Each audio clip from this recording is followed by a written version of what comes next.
In this video, we're going to go through some vocabulary for circles. And we're going to use the example on our guided note sheet here of the circle M. Now, you're probably wondering how I came up with the name circle M, and that's our first definition. A circle is defined as all points equidistant from a given point called the center. And we name circles based off of the center. So we look here, circle M, because the center of my circle is the point M. The next term is a chord. And a chord is a segment whose endpoints are on the circle. You can see by my sketch or by the example that chord OP has the endpoints on the circle. And we denote that as just like we would a segment OP. The next definition is of a diameter. And a diameter is a special chord that passes through the center. So looking at our example, QU is a chord where both points lie on the circle and passes through the center M. And so we write the diameter as QU with a line segment denotation. Next is the radius. And the radius is a segment from the center to a point on the circle. So in our example, our radius is the segment MN. And so we look and see the endpoint is at the center M, and the other endpoint is on the circle N. Our next word is a secant. A secant is a line which intersects the circle in 2 points. And so we have the example, line RS is a secant of our circle M. And so looking at this example, we see line RS has 2 points that lie on the circle.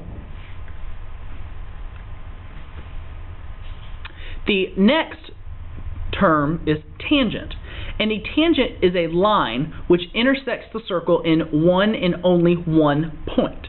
So looking at line L,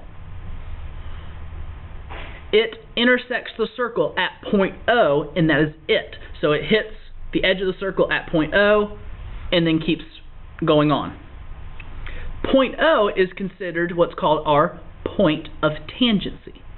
And the point of tangency is defined as the point on the circle where the tangent line intersects. So back to that example, point O is considered our point of tangency to our tangent line L. The next definition is called a minor arc. And that's defined as the arc that measures less than 180 degrees. So looking at our circle, when we're referring to arcs, we're referring to a piece of the outer edge of our circle.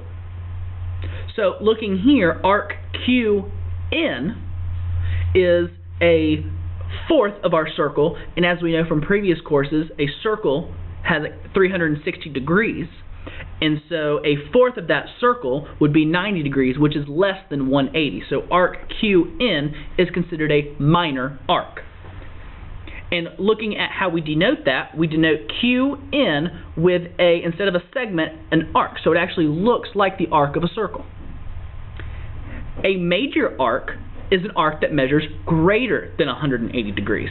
So looking at our circle, arc QR measures greater than 180. Once again, we denote the arc symbol using the arc of a circle. Our last term is a semicircle. And the semicircle is an arc of a circle that measures 180 degrees. And so looking at our circle, arc QU is half of the circle, which half of 360 is 180, so it makes sense that arc QU is a semicircle. Also notice that QU was our diameter. And so whenever we have a diameter, the arc that's made by our 2 diameter endpoints is considered a semicircle. Thanks for watching.